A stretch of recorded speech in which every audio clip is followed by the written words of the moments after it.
تالی کس وقت بجاتے تھے یہ بھی لکھا ہے. تالی جیسے میرا نوجوان تالی کب بجاتا ہے؟ جب کسی پانڈیے کے بیٹ سے چوکا یا چھکا نکلے تو میرا نوجوان تالی پیٹتا ہے کہ پانڈیے نے بہت چھکا مارا ہے. لیکن وہ رومن یونان تہذیب و ثقافت کے دھنی کب تالی بجاتے تھے؟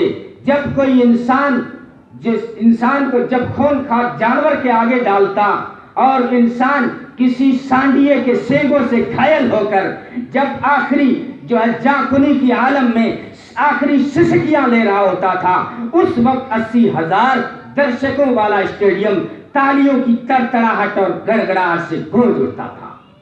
یہ اسی کو جگن ناتھ آزاد ہندو شاعر تھا، لیکن اس نے بہترین نقشہ کھینچا ہے کہ اس وقت کا کیا حال تھا، ان تحقیق و تجسس کے دھنیوں کا کیا حال تھا.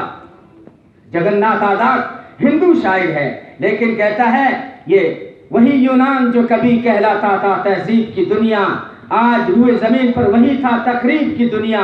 یہ تحقیق و تجسس کا جہاں آج تھا ویرانہ، افلاطون کی خرد و سقراط کی دانش تھی افسانہ.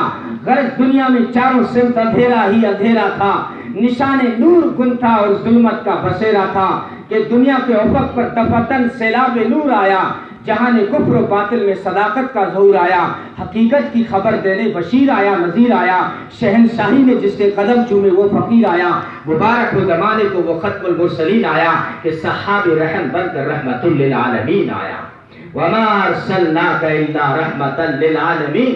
اللہ فرماتے ہیں میرے محبوب میں نے آپ کو سارے جہانوں کے لیے، سارے انسانوں کے لیے، سارے حیوانوں کے لیے، سارے جناتوں کے لیے، سارے نباتات جمادات کے لیے، سارے پرندوں پروانوں کے لیے، بیواؤں کے لیے، یتیموں کے لیے، غریبوں کے لیے، مزدور کے لیے، سب کے لیے میرا نبی رحمت بن کے آیا.